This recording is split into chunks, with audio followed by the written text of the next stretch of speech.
Algebra 2, this is Unit 1, Lesson 11. We're getting ready for the end of unit test, and this 11th one is where we're combining lots of different transformations. We're asking how would we transform one thing into another or to get it through these target points. And there's going to be more than one answer for it. So as I do these, I really am just going to go over like how do I see it, and there might be other ways.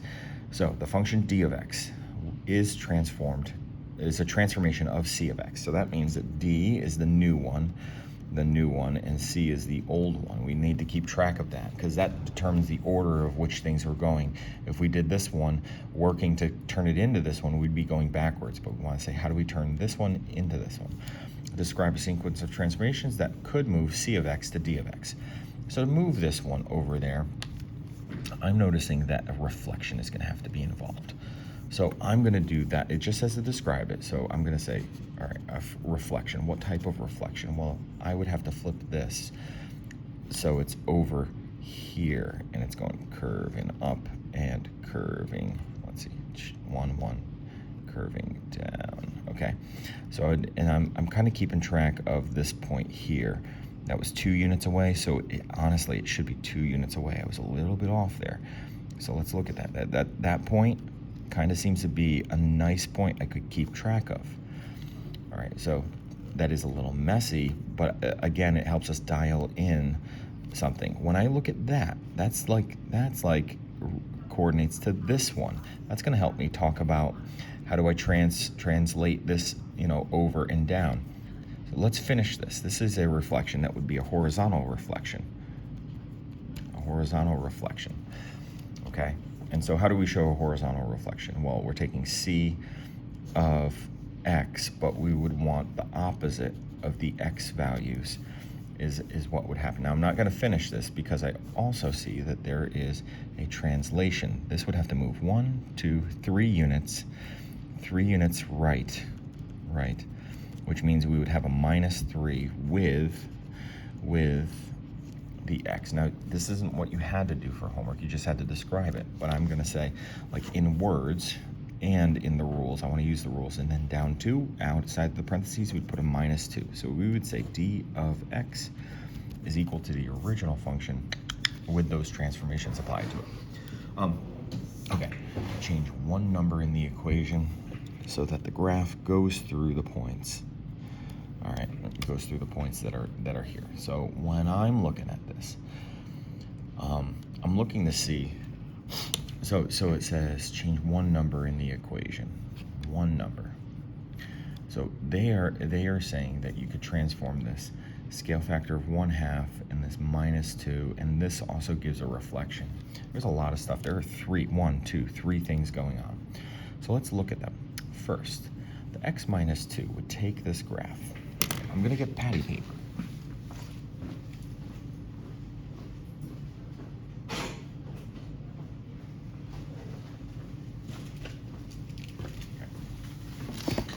All right.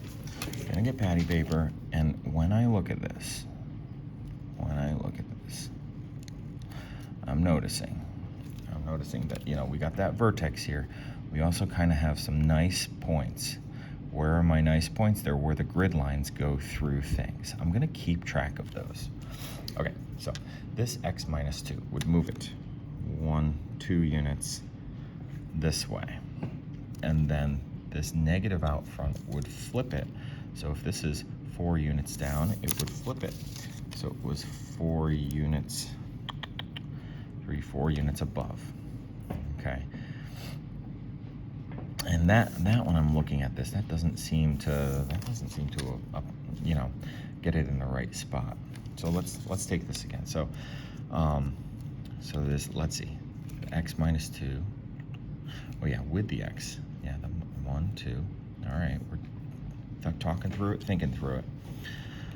The scale factor of 1/2. What would that do? Since that's outside, that would stretch this, and so a point that this is 4, it would now bring it closer by 1/2. So that scale factor would bring it and make it smaller. And this one would bring it and make it smaller. If it's 2 away now, it would be 1 away. So let's see. I'm going to kind of put This one, that's two, let's see, no, it's 3 away, so it would be like 1.5 away, 1.5 away. So let's try that, 1, 2, and then if we did the flip, 1, 2, this would be, again, 4 up. We're getting there. Yeah, that does seem, if we're looking at this, that does seem like it would match. And it says change one number. See, I'm having a tough time looking at this, and this makes me kind of not like this problem, just because there really are a lot of things, and there's a lot of things to mess around with here. On a test or a quiz, I'm more likely to give you a problem that says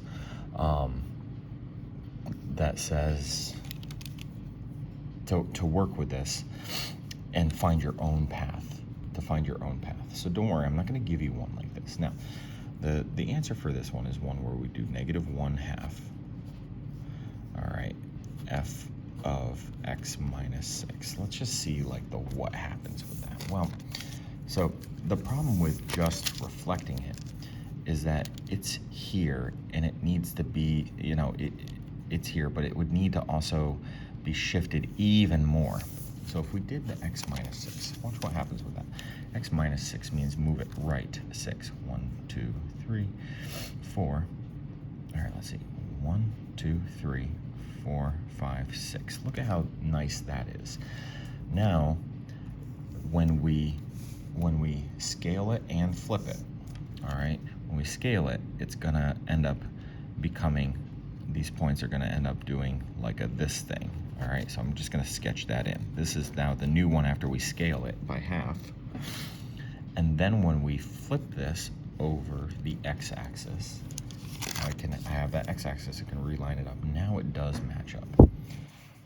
So this one I want you to see, the one number that you were changing was that shifting it over further helps us get it there and line it up so that it will reflect onto it in the right spot.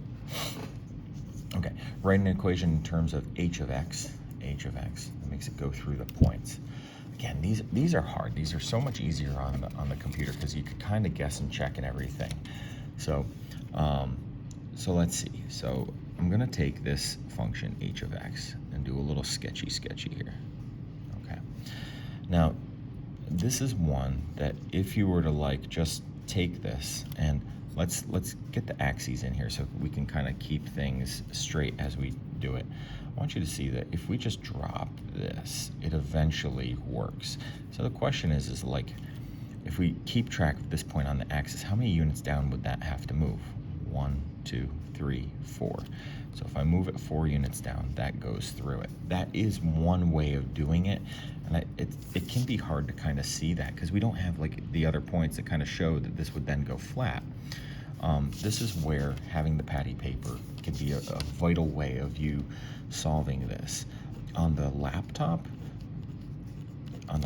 we were able to kind of guess and check and see it like, oh, that's not the right way. But here, pencil and paper, patty paper is going to be an essential tool. All right, so let me do the same thing here. I see that this point is kind of very special. That's that turnaround point as it goes from going up, up, up, up, up. Where's another nice point? That's another nice point. 2 over 2 up and 2 over 2 down. That's another nice point where the grid lines go right through the function. All right, so I'm going to just kind of keep track of where my axes were in this. And now it's just kind of like playing around with this, to get this here, I think there's going to be a shift so that it's going to have to go 1, 2 units left, and then also a reflection, but a horizontal reflection. So flipping this, so over the let's see, yeah, flipping it over the y-axis.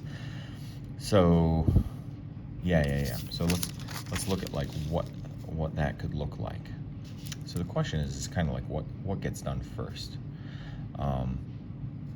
If I shift it this way too and flip it over the y-axis is now here, so I'm going to bolt that in. That now is what we're keeping track of, and that is our line of symmetry, that bolder line, and that works out. So let's see. That's so writing that rule. So this was a horizontal reflection, so it would be h of the opposite of x, and left 2 meant that we had that like little plus 2.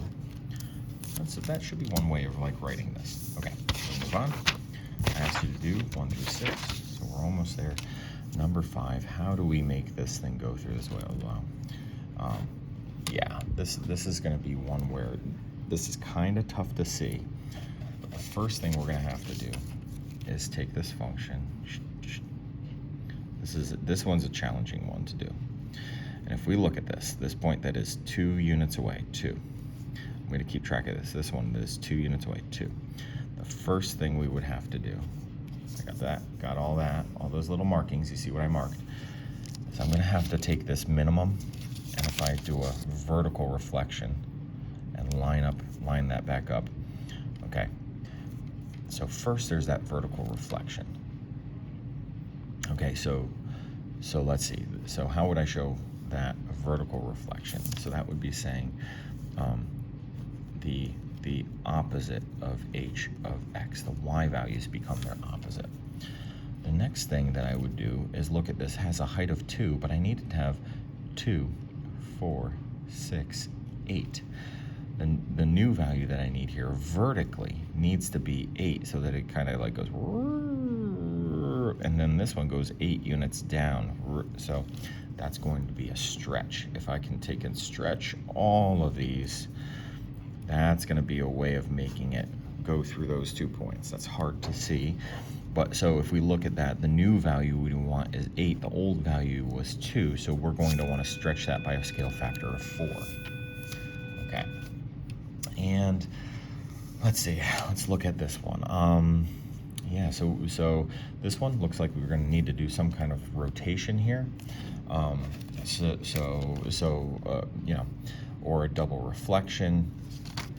I kind of want to take and have that one be a double reflection where I take this and I'm going to line up, again, those x and y axes.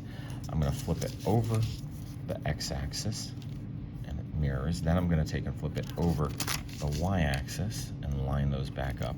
And so it would be here. Now it would need to be shifted 1, 2, 3, 4 units down. And then it'll go through those points. So how do we write that? We write h of, and so there's a vertical reflection, there's a horizontal reflection, and there's a shift down. It is losing 4. That one's got a lot to it. But yeah, keeping track of stuff. You see how patty paper is an essential tool for these to be able to see them. All right, take care, folks.